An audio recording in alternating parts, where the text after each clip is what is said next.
The asphalt shimmered under the relentless late-afternoon sun as Malik Carter steered his sleek black sedan into a modest rest stop off the interstate. The drive had been long, stretching from a speaking engagement in Richmond to his home in Washington, D.C. The rest area was one of those forgotten spots on the highway map. A couple of vending machines, a row of grimy bathrooms, and a few scattered picnic tables, most of them empty.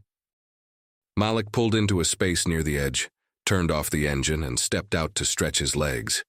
He was tall, sharp-featured, dressed in tailored slacks and a crisp white shirt with the sleeves casually rolled up. A pair of reading glasses hung from his collar, and his shoes, polished but dusty from a gravel side road detour, hinted at his profession more than any badge or title could. But no one there cared about his profession. To them, he was just another black man at the wrong place, at the wrong time.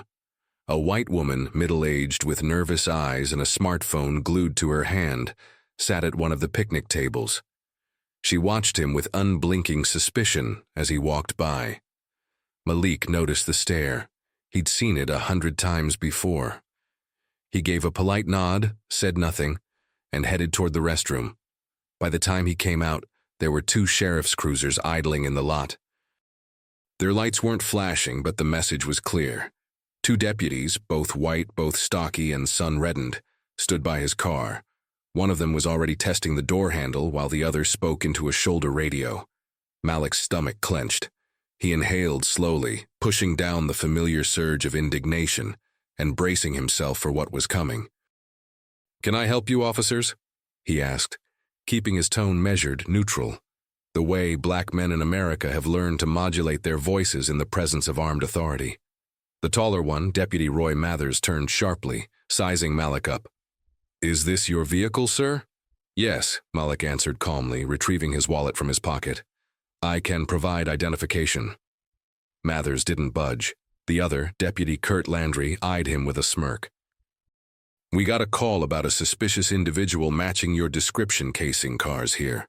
Know anything about that?" Malik felt the heat rise behind his eyes. Of course they had. Of course. He kept his hands visible. "I've done nothing of the sort," he replied. "I just stopped to use the restroom." "License and registration," Mathers snapped. Malik extended his ID wallet, which contained his driver's license and a laminated federal badge, the one that read Malik D. Carter, United States District Court Judge, but the badge slipped, landing face down on the concrete unnoticed as Mathers snatched the license. "You live in D.C., Mathers said, glancing at the ID. "What you doing this far out, huh?" "Returning home from a professional engagement," Malik answered. "Is there a problem, officer?" "There will be if you don't stop getting smart with me," Landry spat. "Pop the trunk." Malik's jaw clenched. "I don't consent to a search." The atmosphere thickened like a storm cloud.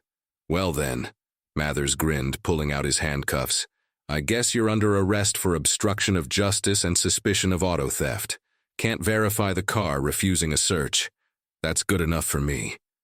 Malik tried one last time. "You're making a mistake." "I don't make mistakes, boy," Mathers hissed.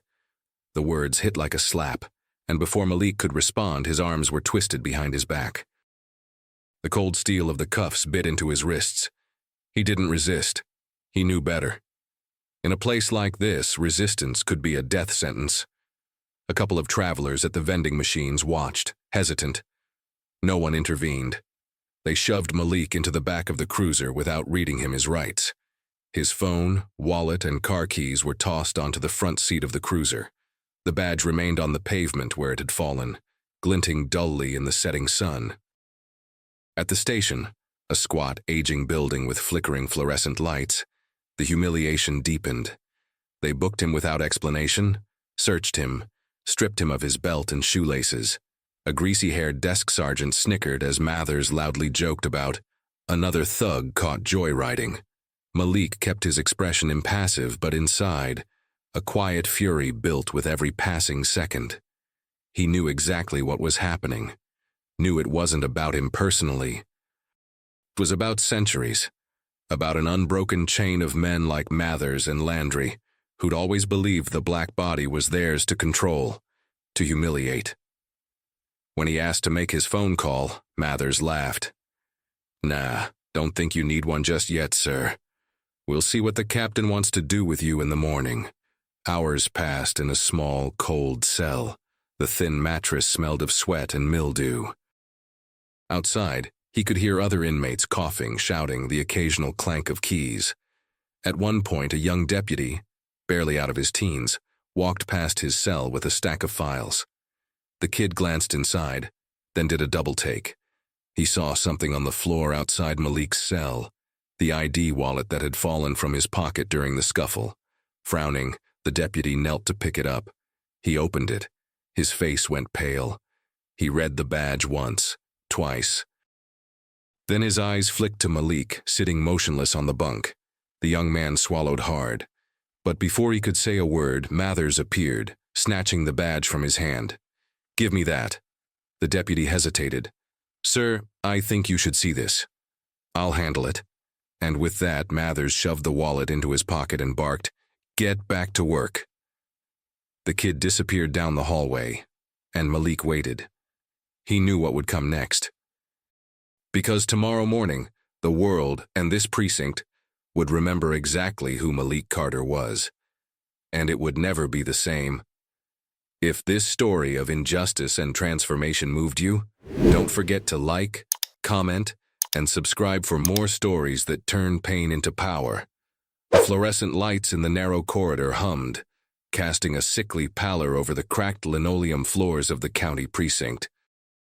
Malik Carter sat on the metal bench bolted to the wall of his holding cell, his back straight, his gaze steady, though his wrists still bore the sting of the tight handcuffs. Every second ticked by with the heavy inevitability of a storm about to break. He didn't know how long it had been. Hours, maybe. But dawn had begun to smear faint streaks of violet and blue across the barred window high above.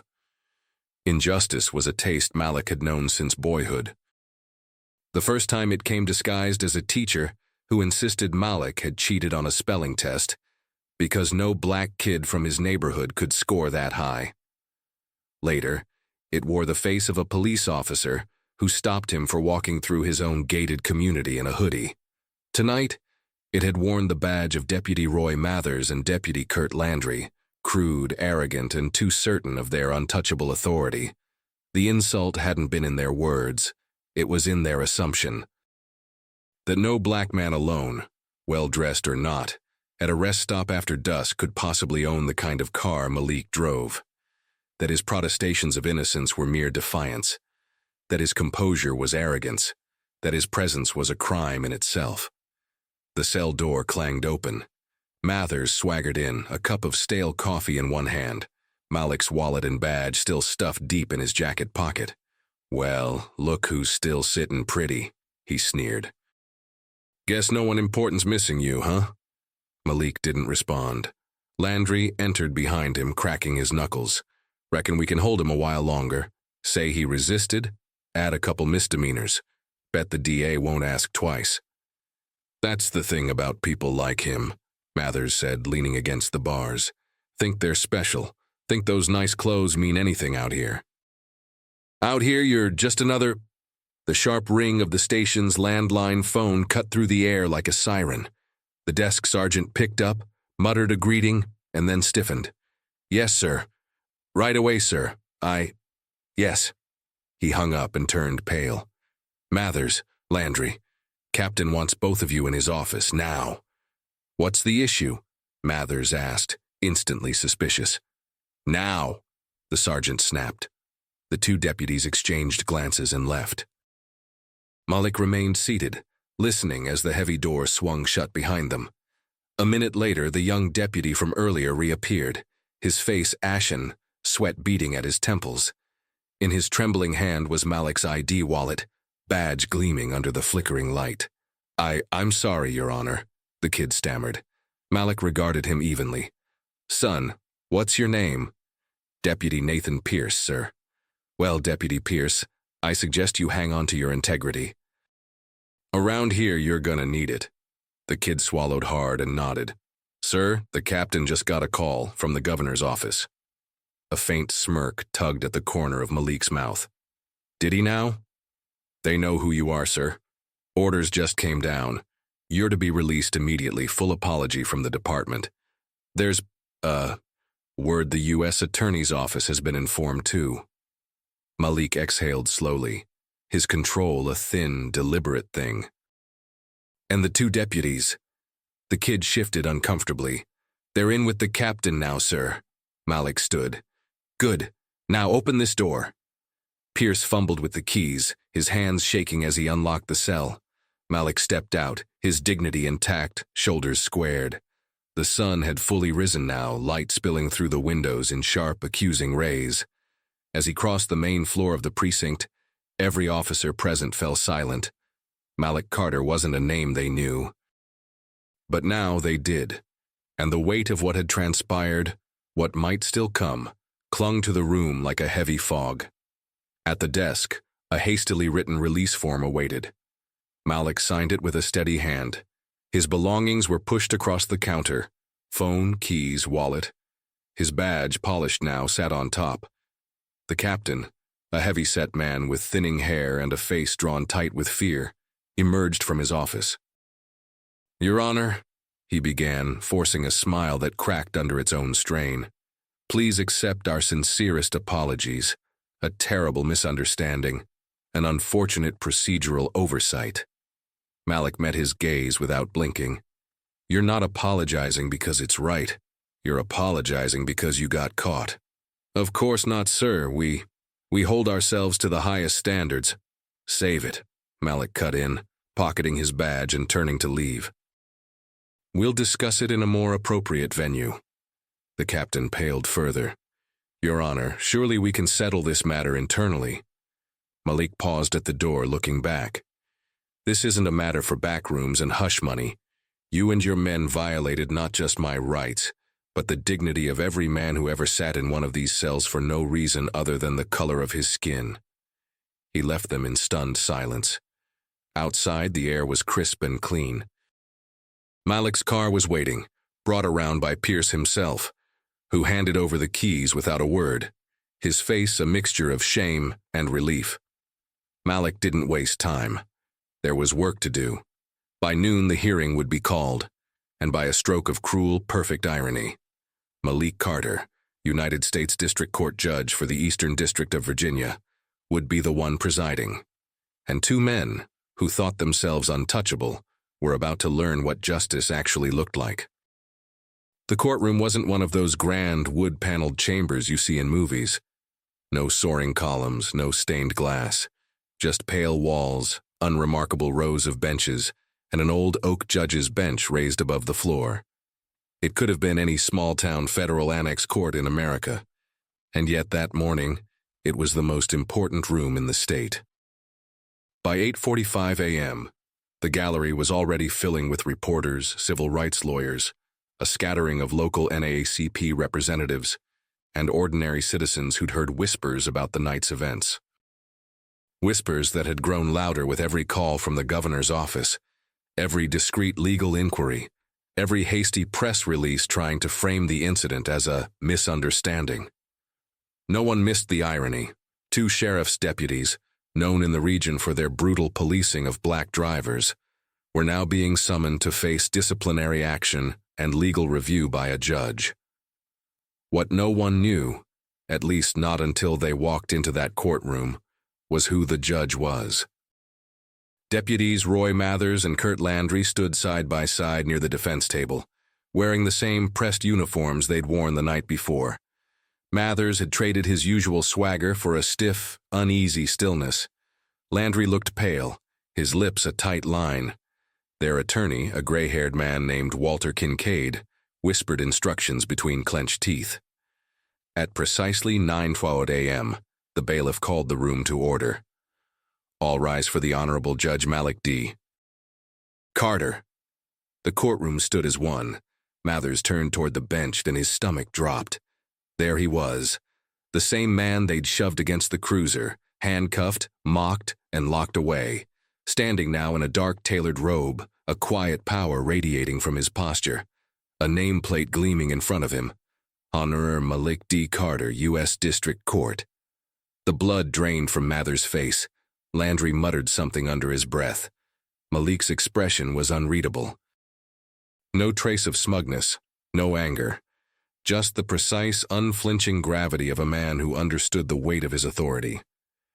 "You may be seated." The courtroom settled, a hush falling so deep you could hear the rustle of note pages and the faint click of camera shutters from the press section. Malik spoke, his voice low and steady.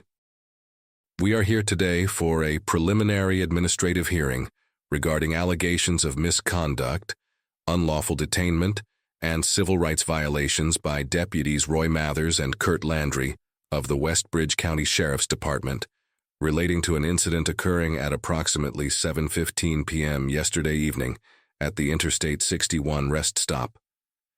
He paused, letting the words settle. "I will remind all present that this is a hearing, not a criminal trial. However, findings here may result in formal charges referred to the U.S. Attorney's Office for prosecution." Mather's throat bobbed as he swallowed hard. Malik continued, "Given the nature of this matter, I will be presiding without prejudice. And to clarify for the record," he looked directly at the two men, "yes, I am the individual involved in the incident. Federal law allows a presiding judge to recuse themselves if bias is likely. I will not be recusing myself." The room held its collective breath, because justice demands not avoidance but accountability. The silence after his words was absolute. Kincaid rose stiffly. "Your Honor, if I may, this is highly irregular. Surely, given your involvement, another—" "Denied," Malik said flatly. "Proceed." One by one, witnesses were called. The young deputy, Nathan Pierce, recounted the night's events with halting honesty, from Malik's calm demeanor to the demeaning jokes, to Mathers and Landry's attempts to falsify reports after realizing Malik's identity. His voice trembled, but his truth was clear. Then came the station's surveillance footage, which, thanks to Malik's insistence on procedure before leaving, had been secured and reviewed by federal agents. The video was grainy but unmistakable, Mathers throwing Malik's badge into his pocket, Landry smirking as they concocted a charge sheet, and then, perhaps most damning, the audio. "Think they're special. Think those nice clothes mean anything out here. Out here, you're just another boy." The courtroom gasped. Landry's head dropped. Malik's face remained impassive, though inside a storm raged. Not of vengeance, but of weary, hard-earned justice. This wasn't just about him. It was about the countless others who never got this chance. The names buried beneath bad paperwork and erased dashcam tapes. Kincaid tried to object, sputtering about context, protocol, pressure under stress. Malik let him finish, then dismantled each argument with quiet, lethal precision. "Stress," Malik said, leaning forward, "does not excuse stripping a man of his dignity. It does not excuse weaponizing the badge you wear against the citizens you swore to protect. And it damn sure doesn't excuse fabricating charges to cover your own abuses." The room felt electric. By noon, every defense had crumbled. The gallery knew the outcome before the final gavel. Malik took a steadying breath before delivering his decision.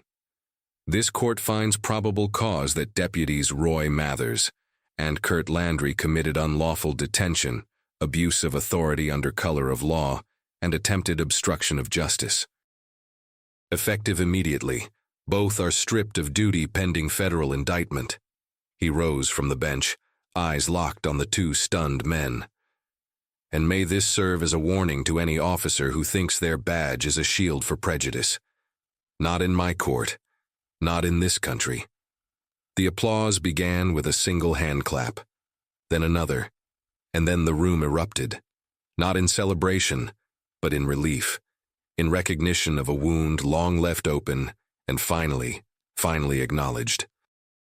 Malik Carter turned and left the bench, not because the fight was over, but because it had only just begun. The courthouse parking lot shimmered under the midday sun, but the air felt 10 degrees cooler than it had that morning, the kind of weight lifted only when buried truths finally claw their way into the daylight. Malik Carter stepped out of the side entrance, a thin file folder tucked beneath his arm. He didn't take the front exit where reporters crowded, hungry for a statement. Not yet. This was a fight that demanded more than sound bites. As he made his way toward his car, a tall, broad-shouldered man in a gray suit approached. It was Darius Vaughn, lead counsel for the regional chapter of the NAACP. His face bore the battle-worn weariness of a man who'd sat at too many funerals, too many emergency town halls, too many candlelight vigils for names whispered instead of shouted. "Your Honor," Darius greeted, his voice carrying the deep rasp of late nights and courtroom brawls. "Hell of a morning." Malik gave a wry, humorless smile. "Hell of a decade." They clasped hands, and for a beat neither spoke. The silence between two black men in positions of authority, in a system designed to exclude them, said everything words couldn't. "I've seen those two in hearings before," Darius murmured. "We've logged complaints, you know. Filed reports, witness statements. Every time, swept under the rug. Funny how fast things change when the wrong man lands in their cuffs." Malik's jaw tightened. "That's the part I can't let go, Darius. It shouldn't take someone like me for the system to care." "It never should have," Darius agreed quietly. "But maybe now it can't pretend anymore." Malik nodded, his mind already racing ahead. He'd slept maybe 3 hours since the incident, his thoughts a relentless churn of legal codes, case precedents, and the names of men and women who never made it past holding cells, whose stories died long before the public ever heard them. Inside the courthouse, the ripple effects had already begun. The Sheriff's Department's Internal Affairs Division had been summoned by the governor's office. Whispers of broader investigations swirled like wind-driven ash. Anonymous tips about other deputies with patterns of violence, officers whose dashcam footage mysteriously vanished, files doctored, cases buried. But Malik knew better than to trust institutions to police themselves, which is why, before leaving the bench that morning, he'd quietly authorized a sealed subpoena for the personnel files of every officer in the Westbridge County Sheriff's Department from the last 10 years. Not just Mathers and Landry, all of them. Including dismissed civilian complaints, unfiled citations, rejected IA reports. Everything. As he reached his car, his phone buzzed. A message from Claire Washington, a federal prosecutor out of D.C. who Malik had worked alongside years earlier during an anti-corruption task force. The text was simple. "Saw the footage. Call me. We're moving on this." Malik allowed himself a slow, measured exhale. Momentum. Real momentum. He slipped into the driver's seat and stared out at the horizon beyond the cracked asphalt lot.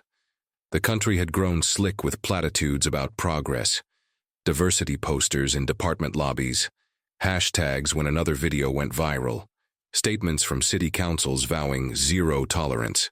And yet black men still died on sidewalks, black women still disappeared after traffic stops, and communities like his still lived under a quiet, grinding fear masked as normalcy.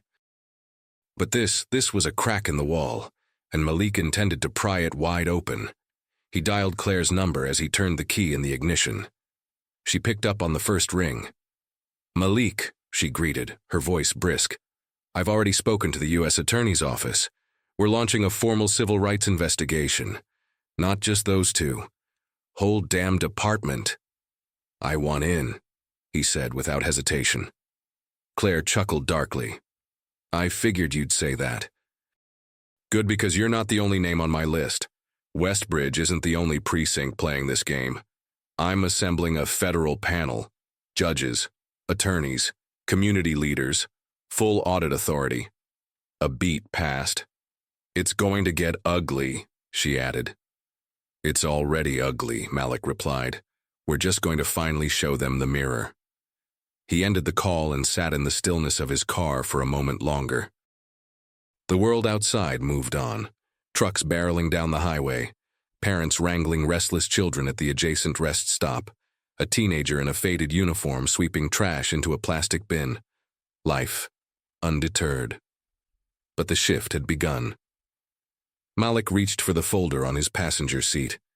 Inside was a single sheet of paper, a list of names, people who'd filed complaints against Mathers and Landry over the years, names of men too poor to fight back, women too terrified to testify. A teenager arrested for disrespectful attitude, whose mother had buried him 3 months later, after what they claimed was a suicide in county jail. He read each name, memorized them. They wouldn't be footnotes. Not anymore. He closed the folder, started the engine, and drove toward the setting sun. Ahead lay the battles he'd been preparing for his whole life. By the time dusk fell over the county courthouse, Malik Carter had traded the solitary confines of his car for the war room of a modest civil rights legal office in the heart of Westbridge. The office was nothing glamorous. Flaking paint, second-hand furniture, stacks of case files leaning like precarious towers, but it hummed with a steady, righteous energy, the kind of place where truth wasn't a slogan, but a duty. Darius Vaughn was already there, leaning over a table cluttered with manila folders, coffee-stained memos, and printouts of grainy arrest records. A whiteboard in the corner bore hastily scribbled names, dates, case numbers, a sprawling web of connections Malik could already recognize as damning. "What's our count?" Malik asked as he entered, shedding his suit jacket and loosening his tie. Darius didn't look up. 15. That's how many official complaints Mathers and Landry racked up between them over the last 7 years. 15, and not a single one stuck. 15, Malik repeated, a note of disbelief slipping through his usually measured voice. Yup. Plus 5 internal affairs investigations that mysteriously went nowhere. I've got one case where an IA officer listed the complaint as unfounded before the complainant was even interviewed. Malik exhaled slowly. This wasn't negligence. It was a system, a closed loop of authority, apathy, and suppression, all protecting men like Mathers and Landry because doing anything else might mean scrutinizing the institution itself.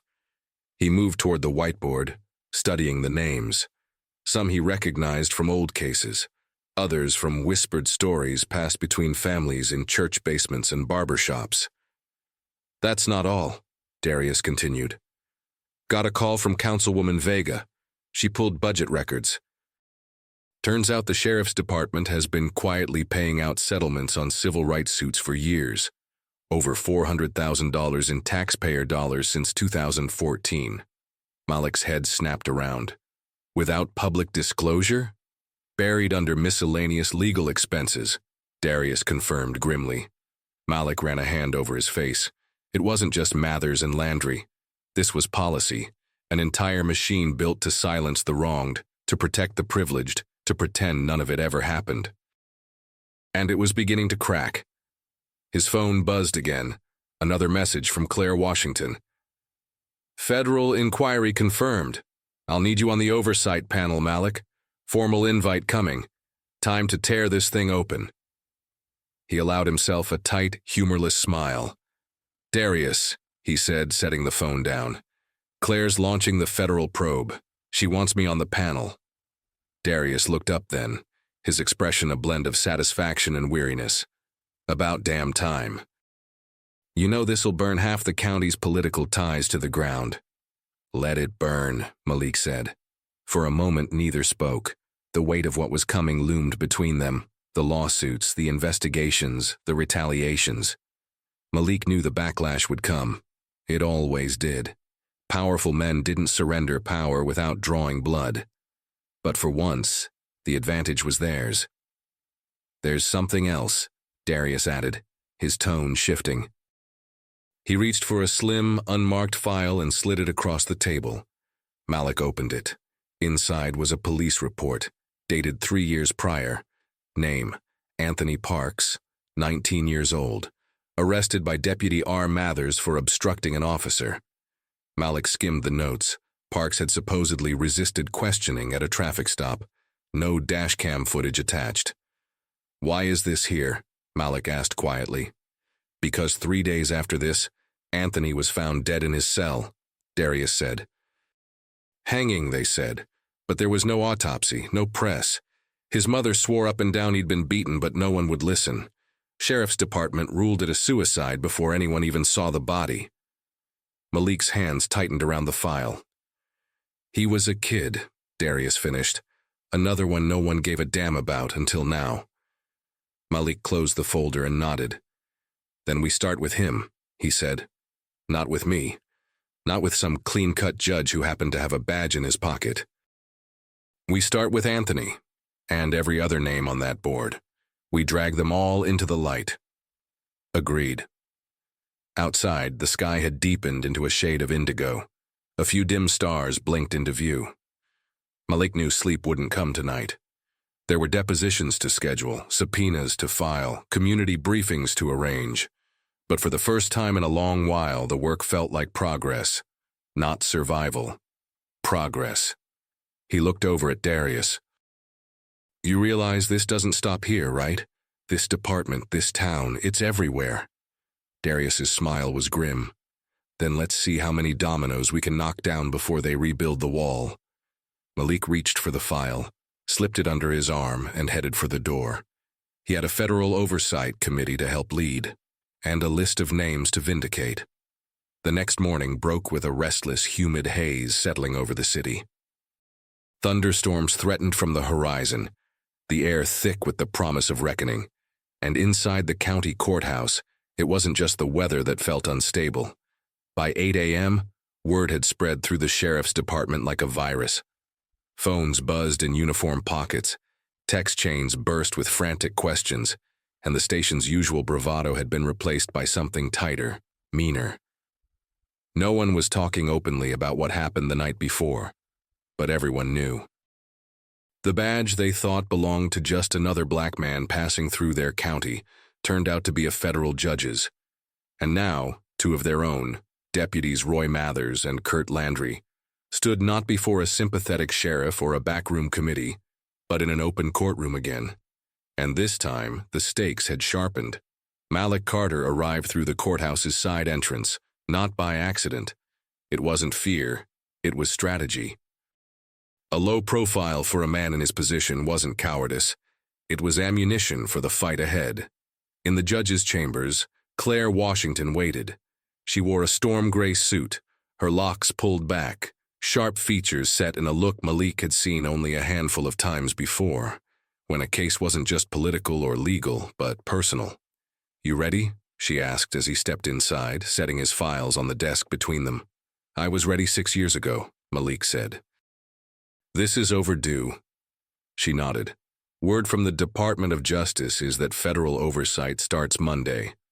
We're freezing all internal affairs cases and seizing the digital archives from Westbridge Sheriff's Office before they can accidentally lose anything. Good, Malik replied. But I want public depositions. This can't be another sealed settlement. No confidentiality clauses.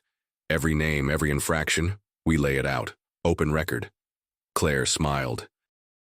Already drafting the motions, and those payouts they've been hiding in miscellaneous legal expenses. Tracked down 4 of them, including one to Anthony Parks's mother. Malik's hand tightened around the armrest of his chair. She's agreed to speak, Claire continued. Wants her son's name cleared.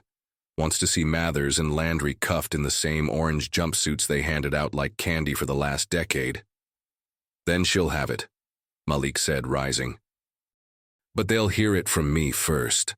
In the courtroom, the gallery had swelled beyond capacity. Journalists, legal activists, students, and half the county's black elders sat shoulder to shoulder in the public benches. People who, for years, had watched their sons, daughters, neighbors swallowed up by the same uniformed system, and now gathered to see the reckoning. At precisely 9 a.m., Malik took the bench. The room rose as one. Mathers and Landry stood stiffly by their attorney, who looked like a man already preparing for the loss. They were stripped of their sidearms and badges now, their uniforms slightly faded without those shining symbols of authority. Be seated, Malik said, his voice steady. He leaned forward, scanning the courtroom before speaking. This session is convened to hear sworn testimony in the matter of Deputies Roy Mathers and Kurt Landry, regarding allegations of unlawful detention, falsification of reports, civil rights violations, and obstruction of justice. Further charges regarding misconduct connected to multiple prior incidents will also be addressed. He turned his gaze to the defense table. I'll remind the respondents that this is a public hearing. Everything said in this room today will enter the official record and will be made available to federal investigators and civil rights commissions presently reviewing this department's conduct. The temperature seemed to drop several degrees.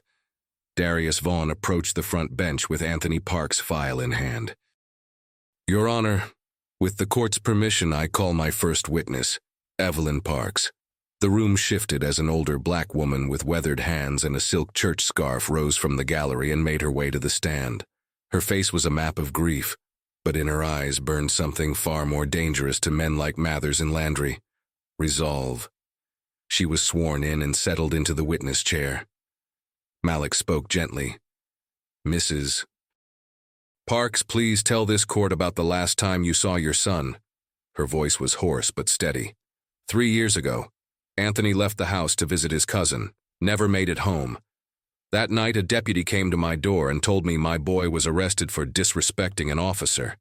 Next thing I knew, 2 days later, they told me he'd hung himself in a cell. She closed her eyes, gathering herself.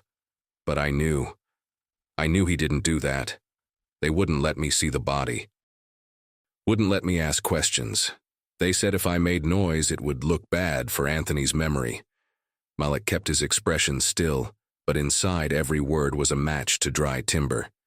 And these deputies, Mrs. Parks, do you recognize them? Her hand trembled as she pointed to Mathers and Landry. Those two, they killed my boy. A murmur rippled through the crowd. Malik raised a hand for silence. We will maintain order, he said. Then, softer, to Mrs. Parks. Thank you. She stepped down. But the damage was done. The narrative had cracked wide open. What began as one man's wrongful detainment was now revealed for what it truly was. A systemic rot. The thin veneer of isolated incidents peeled away to expose a pattern stitched into the department's DNA. As Malik adjourned for recess, reporters sprinted to file their updates, civil rights attorneys clutched at fresh leads, and Mathers and Landry sat, pale and ruined. Malik looked out across the packed courtroom and knew. Justice didn't start with gavel strikes. It began with voices once silenced finally being heard. And today, they were. By the time the courtroom reconvened after recess, the room had shifted. It wasn't just the murmurs of an indignant public, or the presence of cameras disguised in courtroom sketches and quietly buzzing phones. It was something more potent. A sense that the tide had turned, that this wasn't about one incident anymore, but a reckoning for years of unchecked power, for families shattered, for lives quietly erased from records and headlines alike. Malik Carter returned to the bench, his face a careful mask of judicial calm, though the storm in his chest raged harder with every name that crossed the docket. Proceed, he ordered, and the next witness took the stand. Marcus Darnell, 26, former line cook at a roadside diner, now working 2 jobs since a run-in with Mathers 5 years earlier, left him with a criminal record and a deep scar over his eyebrow. His voice shook as he recounted the night Deputy Mathers pulled him over, accused him of driving a stolen vehicle, his mother's old Buick, and slammed his head against the hood when Marcus asked to call his mother. They said I was being uppity, Marcus told the court. That's what Mathers called it. Said I needed to learn my place. The room was silent but electric, the kind of heavy quiet Malik had only seen in war crime tribunals or death penalty appeals. A place where unspoken history hung in the air, remembered by every face in the room. After Marcus stepped down, Claire Washington entered the record. 7 additional civilian complaints against the deputies, previously classified as unsubstantiated, were admitted into evidence. Malik signed the order himself, making them public for the first time. Then came the final blow. Darius Vaughn stood. Your Honor, the people submit for the Record Exhibit 14, Internal Affairs Correspondence, dated January 3, 2019. An email chain between Deputy Landry and then Sergeant Kellen Price concerning the destruction of dashcam footage. Malik's fingers tensed against the bench.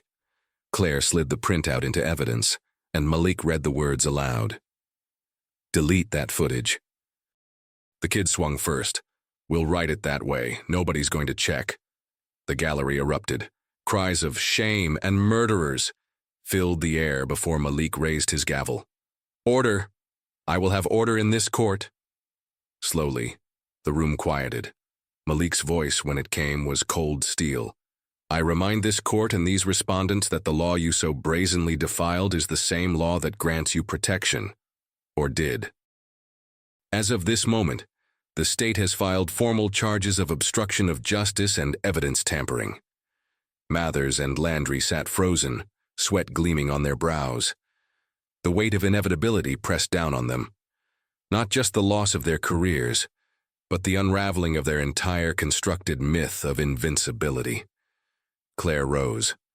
The U.S. Attorney's Office has signed off on federal charges.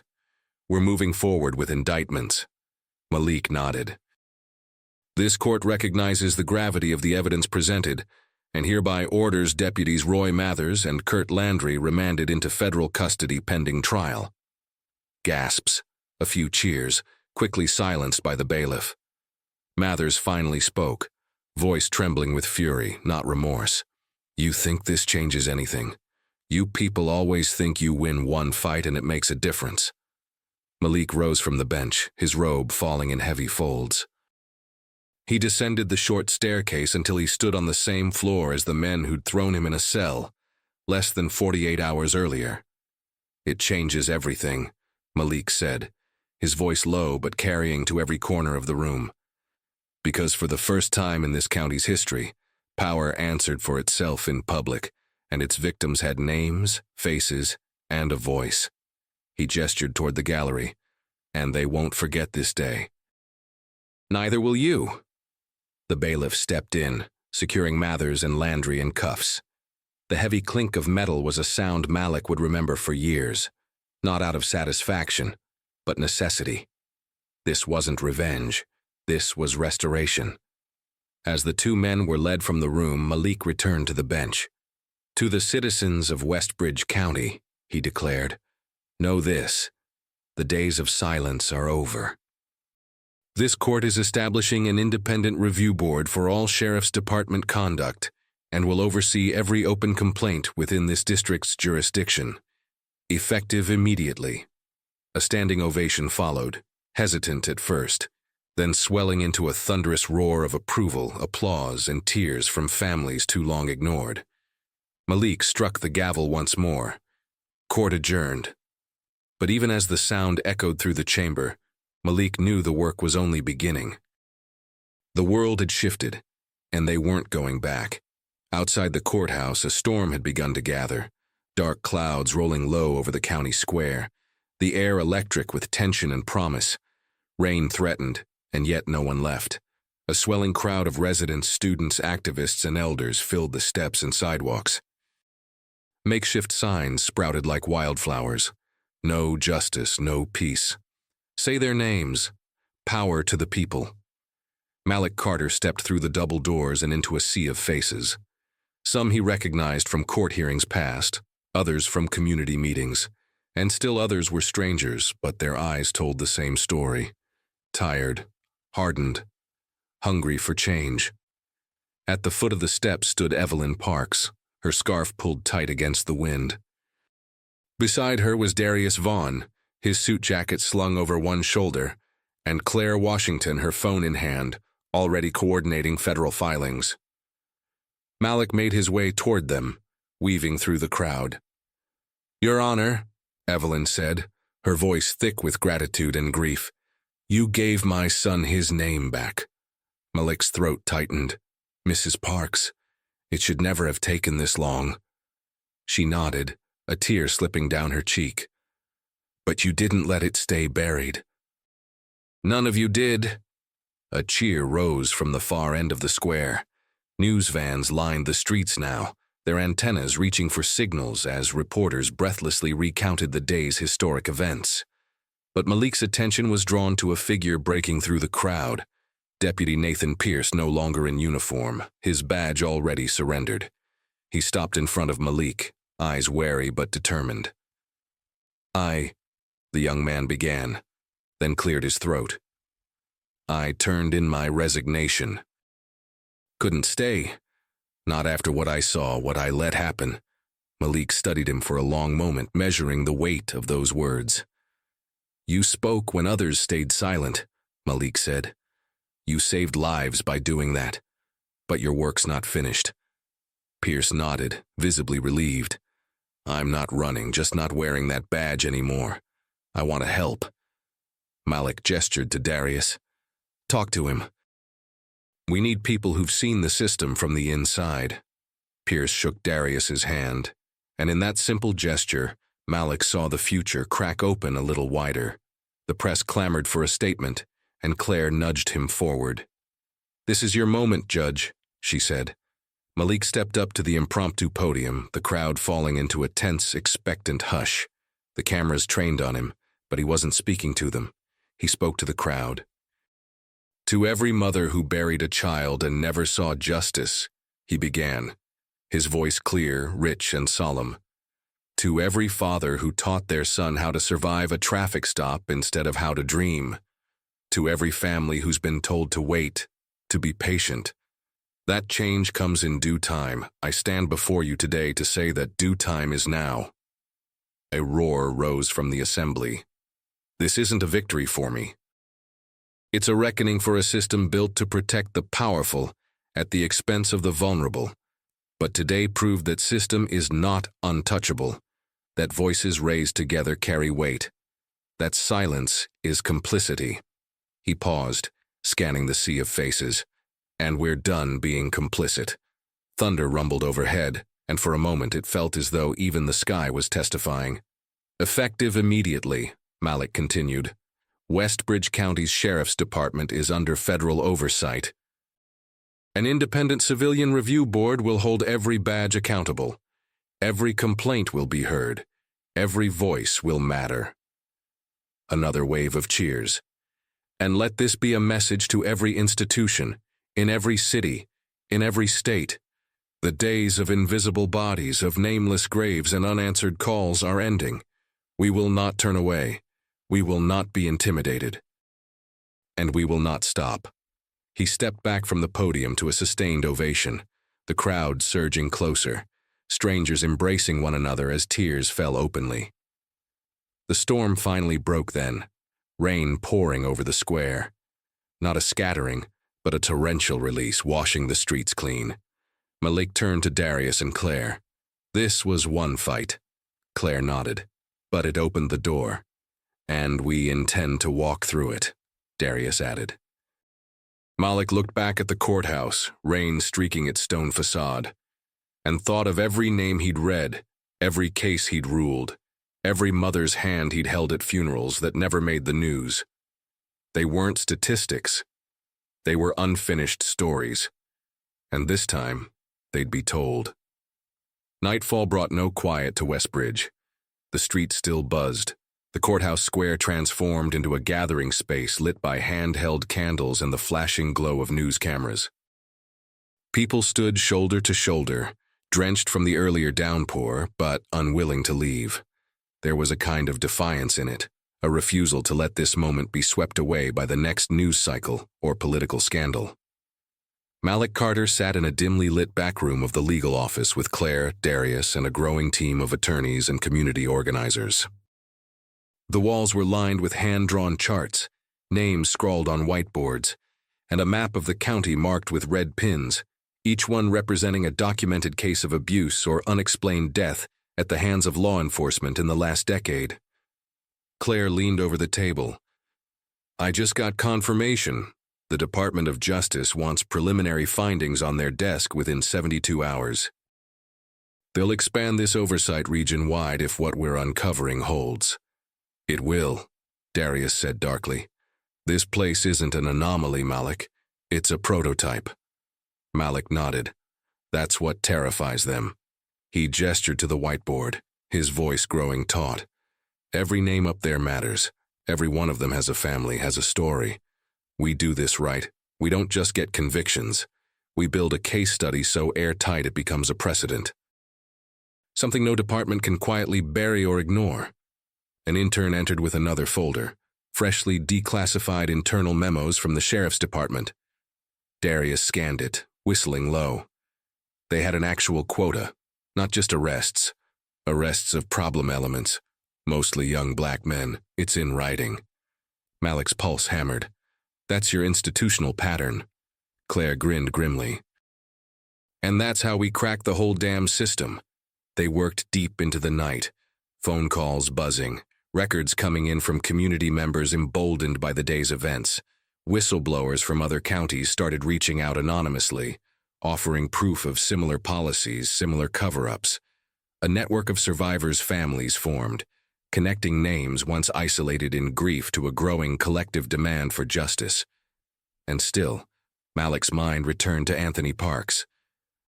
He opened the thin folder again, studying the boy's face. A sharp grin. A basketball team jersey. 17 at the time of the photo. Malik's thoughts drifted to his own childhood in D.C. The warnings his mother gave him before he left the house. How to keep your hands visible. How to speak in measured, polite tones. How to survive. And how no amount of education, status, or titles ever truly erased that fundamental danger. He closed the file and rose. I want a full reopening of Anthony's case, Malik declared. Official cause of death reclassified as suspicious. Exhume the body if we have to. His mother deserves the truth. Claire looked up, surprise flickering in her eyes. You sure? That's going to make some powerful enemies. Malik's expression hardened. I didn't come this far to flinch now. Darius chuckled softly. Guess they picked the wrong man to cuff that night. Malik smirked, though it didn't quite reach his eyes. They picked the wrong county. At that, a knock came at the door. It was Pierce again, carrying a flash drive. I found something else, he said, voice tight with emotion. Body cam footage from the night Anthony Parks was arrested. They thought it was deleted. It wasn't. The room fell silent. Where? Malik asked. In the backup server, Pierce said, hidden in a mislabeled folder. I wasn't supposed to have access, but I made copies. He handed it over like a confession and absolution all at once. Claire took it, already plugging it into a laptop. The grainy footage flickered to life. Anthony, handcuffed and bloodied, sitting on the cell floor, Mathers standing over him. Little punk thinks he can backtalk me, Mathers snarled on the video. Ain't nobody coming for you, boy. The screen crackled, the time code in the corner freezing for a moment. And then a sickening crack. Anthony's head snapping back against the wall. The room watching the footage barely breathed. Claire closed the laptop, her face stone. That's our case, she said softly. For Anthony. For everyone else. Malik turned to Darius. Call the U.S. attorney. Tonight. This doesn't wait. He looked at the faces around the room. Lawyers, activists, a whistleblower, grieving mothers, a once quiet judge now standing at the center of the storm. Tomorrow we bury the silence, he said, and every person in that room nodded. The storm outside raged on, but inside Malik Carter understood for the first time in years what it felt like to truly fight back. The dawn after the longest night in Westbridge's recent memory arrived not with calm, but with a sharpened clarity. The rain had washed the streets clean, leaving behind the faint scent of wet asphalt and something harder to name, possibility. And in the courthouse square, people returned. They always returned. Malik Carter stood in the judge's chambers one last time, the morning light slanting through the tall window, painting golden lines across the worn wood floors. Before him lay the final draft of the federal injunction order, an official writ placing the entire Westbridge County Sheriff's Department under Department of Justice supervision, freezing all pending disciplinary actions and dismissals, and reopening 9 previously closed death in custody cases.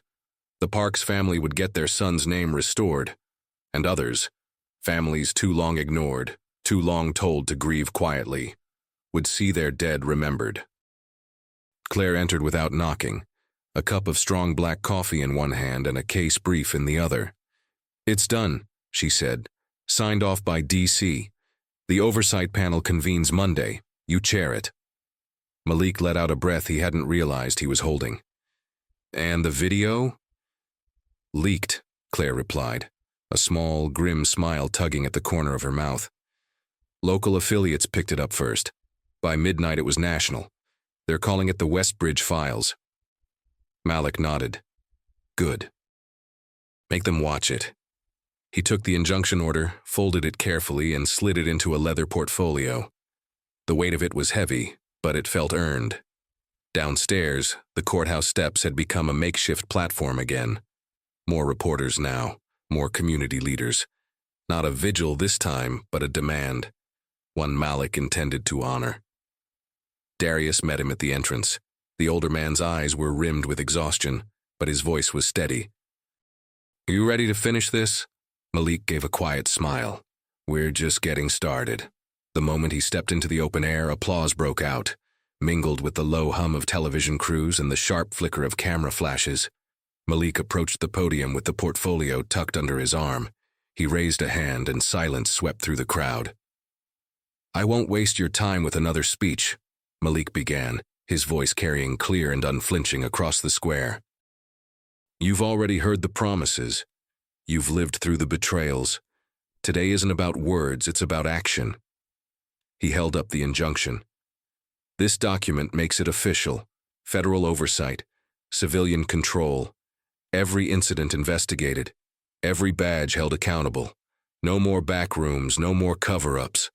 The crowd erupted, cheers, shouts, the wave of collective catharsis finally finding its voice. "And for those watching who think this ends in one county courthouse," Malik continued, his gaze narrowing, "let me make this plain. Westbridge is not the exception. It's a warning to every system that has preyed upon the powerless, that has hidden its sins beneath a uniform or a title. Your time is up." Reporters jostled for position, capturing every word. Malik's voice dropped, intimate but electric. "We will keep going, name by name, case by case. Until this country belongs to the people it was promised to, all of them." He stepped back as another cheer surged. Evelyn Parks moved forward, taking the podium for the first time, her voice cracking as she spoke her son's name. Others followed. Marcus Darnell, Deputy Pierce, activists, mothers, fathers. A choir of voices once silenced now carried on the wind. Malik stood at the edge of the steps, Claire beside him. "You did it," she said softly. He shook his head. "We did it." And for the first time in years, Malik Carter allowed himself to believe in something larger than the law, a justice not bound by precedent, but by people. Flawed, furious, grieving people who refused to be erased. The sun crested higher, burning away the last remnants of storm clouds, leaving only the sharp blue of a clean sky. Malik knew the fight wasn't over. There would be new battles, new names to mourn, new truths to drag into the light. But today, in this square, against every force that said it couldn't be done, they had won, and it would not be forgotten. The final applause faded into a quiet that felt, for the first time, not like defeat, but like peace earned by struggle. Malik glanced down at the steps where the names of those lost had been written in chalk: Anthony Parks, Jamal Reed, Rosa Daniels, Desmond Tate, and too many others. He nodded to them as if to say, "I see you." And then Malik Carter turned, stepping off the courthouse steps and into whatever came next. Because the fight belonged to all of them now. And it always would. The storm that descended upon Westbridge didn't destroy the town. It revealed it. And like storms always do, it cleared the air. Deputies Mathers and Landry were sentenced months later, the trial broadcast nationwide. Their fall was swift. Their arrogance turned to pleading as more names came forward. The sheriff resigned. The federal panel uncovered systemic abuses reaching back 30 years. New leadership took office under civilian review.